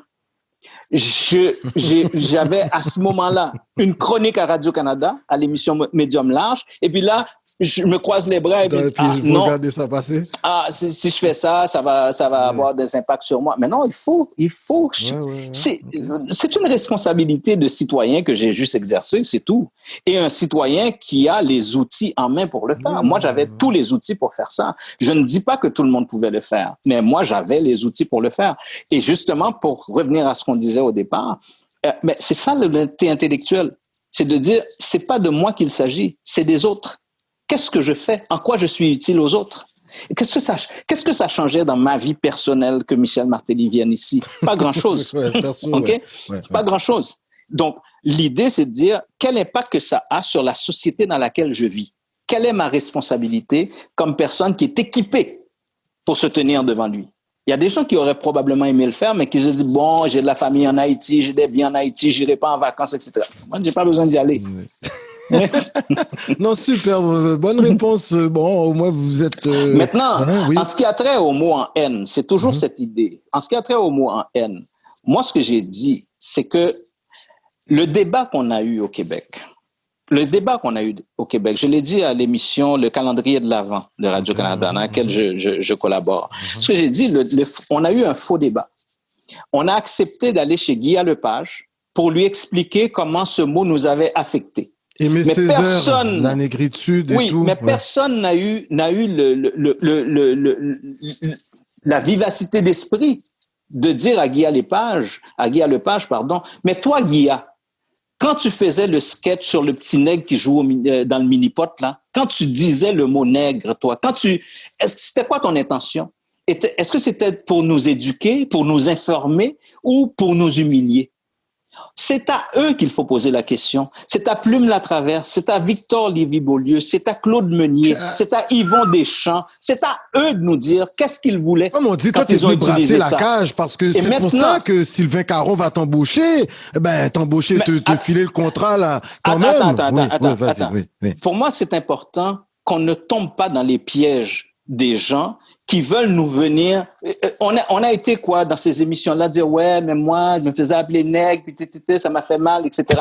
Mais toi qui l'utilisais, là, qui m'appelait le nègre, là, Patrice Roy a fait une entrevue avec Yvon Deschamps dans une ruelle là, extrêmement complaisante, en pleine période de cette histoire sur le mot nègre. Mais Yvon Deschamps a un monologue antiraciste même, hein, qui s'appelle Nigger Black. Mais personne n'a demandé à Yvon, puis Yvon, c'était quoi l'idée? Un monologue antiraciste où il utilise le mot nigger black, les nègres, nigger black. Personne n'a demandé. Yvon, c'était quoi ton trip? Personne ne lui a demandé. Victor Lévy-Beaulieu avait qualifié Michael Jean de la reine nègre. Personne ne lui a demandé. Plume Latraverse a fait une chanson qui s'appelle Le Vieux Nègre, une chanson extrêmement humiliante. Personne n'a demandé à Plume. Puis Plume, c'était quoi le trip? Claude Meunier a fait un sketch au Bye Bye en 1982 où il disait « Maman, regarde, les nègres, c'est comme ça, c'est pour ça qu'ils ont la main blanche, ils ont été peinturés à 4 pattes. » Personne n'a demandé à Claude Meunier pourquoi il y en est. OK? Personne. Puis nous, on tombe dans le piège, on fait un débat. « Ouais, mais moi, ça m'a fait mal. » Non. Moi, je dis qu'il y a des humoristes au Québec qui ont utilisé les minorités comme matière première pour faire rire la majorité. OK? Puis nous, au lieu de leur dire quelle était votre intention, on n'a rien dit, puis on s'est plaint, puis on est sorti de là comme étant des victimes, des gens qui jouent à la victime. Et puis le débat va se taire. Moi, je connais beaucoup de gens là, même des gens qui sont peut-être même proches de vous, Monsieur Boiron, qui étaient viscéralement horrifiés de cette entrevue, pas horrifiés, mais dégoûtés dans le sens, ils disent, mais Joseph, toute l'œuvre d'Aimé Césaire qui adresse la négritude, est-ce qu'on devrait l'évacuer? C'est comme si ces jeunes-là, ils laissaient tomber. Peut-être des fois, c'est des compréhensions, des sensibilités différentes au niveau de la compréhension de l'histoire. Moi, j'ai eu cette discussion avec d'autres personnes de la communauté qui disent que le mot nègre, Daniel Laferrière l'a un peu exprimé, c'est un mot que nous avons dompté. Nous avons dompté le mot. Et on arrive au Québec et on se rend compte que ce mot est utilisé comme une insulte. Et là, moi, ce que je dis, je n'ai rien contre l'idée qu'on utilise le mot nègre. Tout ce que je veux, c'est de comprendre l'intention de la personne qui l'utilise. Alors, moi, dans mes livres, dans chacun de mes livres, j'utilise le mot nègre. J'ai un chapitre qui s'appelle « La chasse aux nègres ».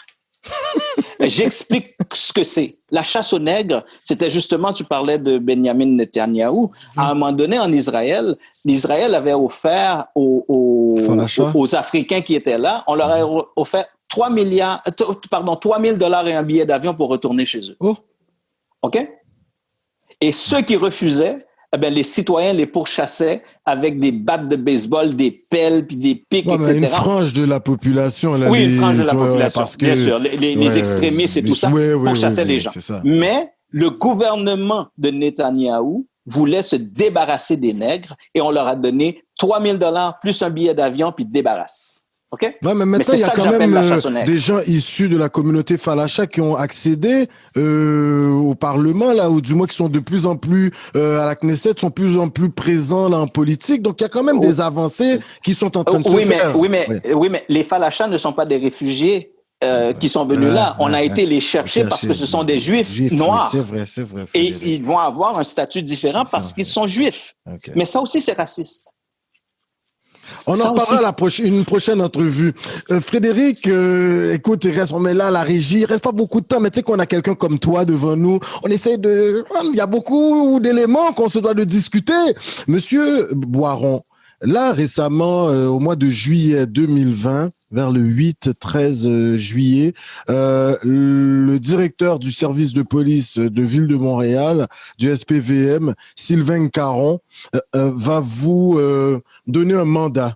Et c'est vous-même, hein, c'est un mandat un peu illimité dans le temps, mais vous allez vous-même me dire, écoutez, moi, je vais le circonscrire entre 18 et 24 mois. OK? Ça, c'est important pour Frédéric parce qu'il se dit, toi, t'es comme, tu veux pas qu'on dise que t'es à la solde du système. T'es plutôt là pour brasser la cage et comme on t'a demandé de faire en sorte que le service de police de la Ville de Montréal sorte de sa zone de confort. Tu parles beaucoup, ta mission, toi, c'est d'apporter certaines solutions, hein, des pistes de solutions en ce qui a trait au profilage racial. Mais tu parles plutôt, t'embarques même pas dans l'affaire de racisme systémique. Toi, tu dis qu'il y a des billets systémiques par l'agent de la paix, hein, qui est sur les routes.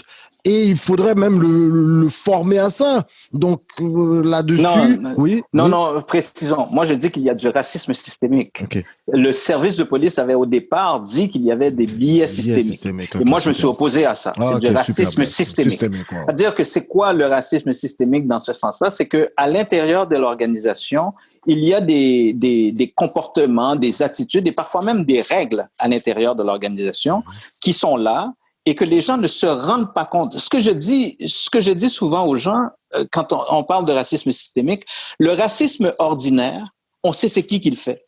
Le racisme systémique, on ne sait pas c'est qui. On ne sait pas c'est qui. C'est là. Puis, la réponse la plus facile quand il y a du racisme systémique ou toute forme de discrimination systémique, c'est de dire, on a toujours fait ça comme ça.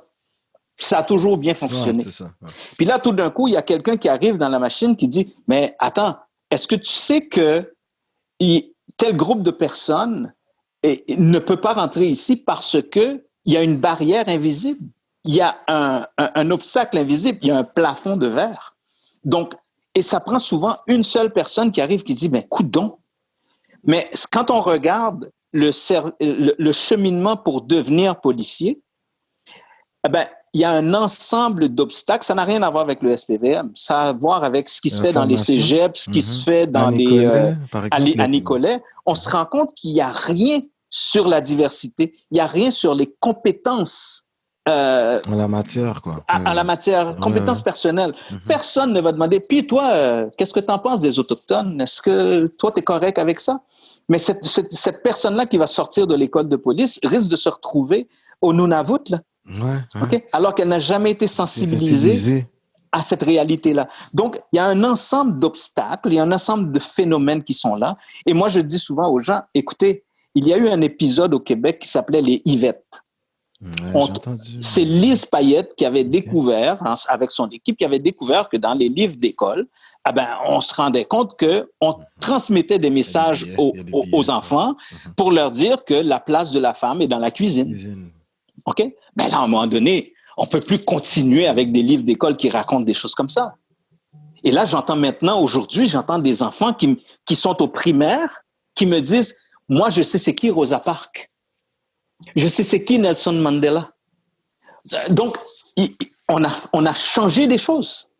Mais pour ça, il faut que quelqu'un arrive et dise, attention, il y a quelque chose qui ne fonctionne pas. Alors, au SPVM, c'est le constat qui a été fait de dire, est-ce qu'il y a des barrières à l'intérieur du système qui font que, il n'y a pas assez de policiers.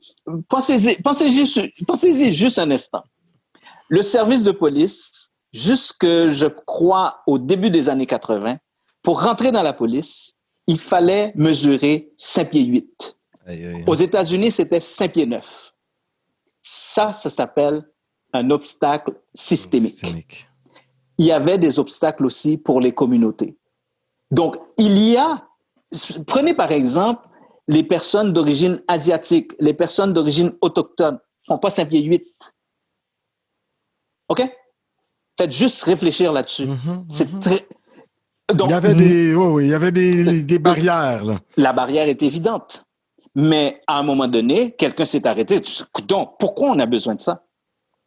Pourquoi on a besoin de 5 pieds 8 aux États-Unis, 5 pieds 9? Pourquoi on l'a enlevé? Il n'y avait pas de femmes dans la police. Frédéric, le responsable de la fraternité des policiers à la ville de Montréal, lui, il a un peu de difficulté, ça a de l'air, M. Francoeur, je pense. Il a un peu de difficulté à reconnaître qu'il y a du racisme systémique. Est-ce que tu as eu certaines rencontres? Est-ce que tu prévois avoir des rencontres? Est-ce que tu as ta carte blanche pour rencontrer les associations syndicales présentes dans la matière, là, pour un peu voir eux pourquoi ils pensent qu'il n'y en a pas? Ou est-ce que tu te documentes là-dessus? Est-ce que... J'ai carte blanche pour rencontrer n'importe quelle personne qui travaille pour le SPVM. N'importe qui travaille pour le SPVM, je peux demander à rencontrer cette personne.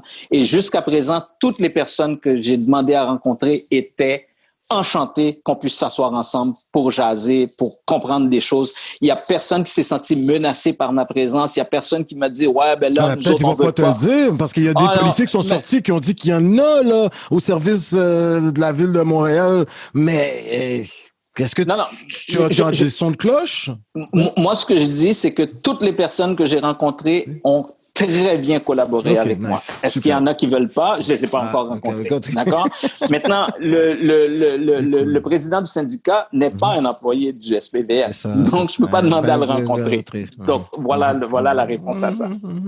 Écoutez, Frédéric Boiron, toute une entrevue. Ça, c'est ce qu'on peut appeler les entrevues étoiles. Oui, la dernière entrevue, mais non la moindre, ça clôt le mois de l'histoire des Noirs à Coconut Podcast. Écoute, tout un mois, on a eu des invités incroyables. Monsieur Babineau, Sans Pression. On a eu également, écoute, la mairesse Christine Black, Monsieur Farkas. Mais en tout cas, on a eu Frédéric Boiron. Il était avec nous. Le mot de la fin est à toi en 20 secondes. On sait que 15, t'en as pas assez. 20 secondes. T'es fanatique. Les citoyens, citoyennes qui attendent que tu arrives avec certaines pistes de solutions à proposer au service de police de la ville de Montréal. Les derniers mots sont à toi et à la toute fin, tes remerciements. Et si tu as une petite suggestion de lecture de chevet, eh bien, n'hésite pas. La première suggestion que je peux vous faire, allez sur mon blog www.frédéricboiron.com. Il y a une trentaine de textes qui sont là. Ce sont des textes d'opinion. Si vous les aimez, vous achèterez mes livres. Mais si vous ne les aimez pas, n'achetez pas mes livres. J'en ai pas beaucoup. Donc, puis je suis pas un vendeur de livres. Je suis quelqu'un qui partage des idées. Donc, pour moi, c'est beaucoup plus important que vous me lisiez plutôt que d'acheter un livre que vous lirez pas. Donc, allez voir. J'ai écrit plein de choses. Je dois alimenter mon blog. Je continue à l'alimenter. Puis, si j'ai rien à dire, je n'écris rien. Donc, c'est sûr que dans les prochaines semaines, je vais publier sur la pandémie. J'ai mis dernièrement un article sur Michaël Jean qui se retrouve maintenant avec la Fédération de football et tout ça. Vous parlez avec de Louise Mushikiwabo, Monsieur Paul Kagame.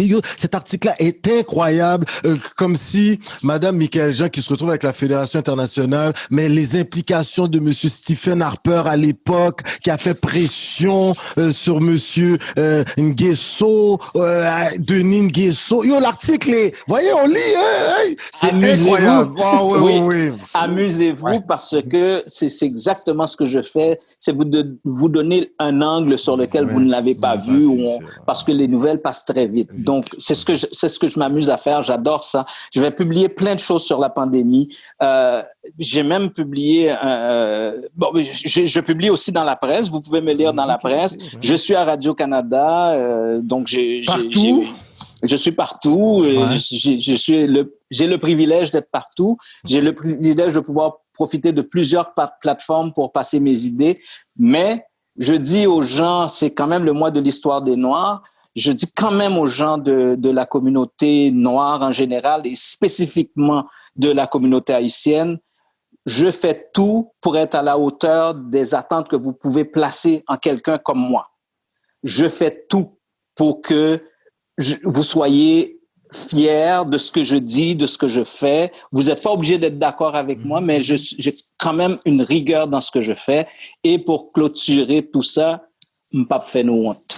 Wow! Frédéric Boiron, tes remerciements, 5 secondes. Ben, merci aux gens qui regardent et qui vont aller jusqu'au bout, qui ont été jusqu'au bout de ça. C'est quand même beaucoup, c'est très long. C'est un marathon d'écouter cette histoire que tu as préparée. Bravo à toi.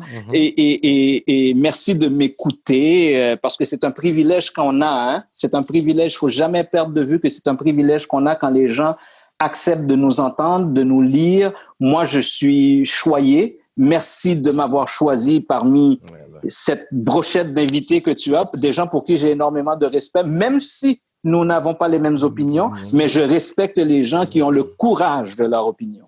Et j'espère aussi être respecté pour ça.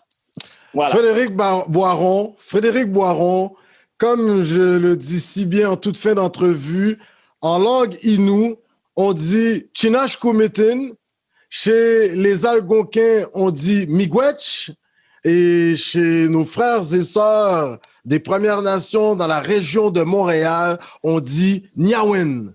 Et chez les Arawakan-Inos, nous autres, aujourd'hui, les Haïtiens, on dit merci en pile. À la prochaine. Messieurs, dames, nous étions, avec ce sociologue, quand il prend la parole sur les différents médias, il dit souvent, là, ça, moi, j'adore cette phrase, ça va fesser dans le dash parce qu'il nous amène à voir les choses sous un angle différent. Suivez-le sur son blog frédéricboiron.com. Aujourd'hui, il se retrouve Bibliothèque et Archives nationales du Québec. C'est là pour la postérité à jamais. Un immortel à sa façon, lui également. Messieurs, dames, toute une entrevue. On vous dit merci de vous avoir suivis durant ce mois de l'histoire des Noirs. 11 invités incroyables. Quoi dire de plus? Merci à vous tous de nous avoir suivis et le vivre ensemble, ça commence par nous-mêmes. Et Coconut Podcast, on y contribue. Sur ce, Niawen! Et on se revoit au mois de mars avec une programmation incroyable. Merci, au revoir!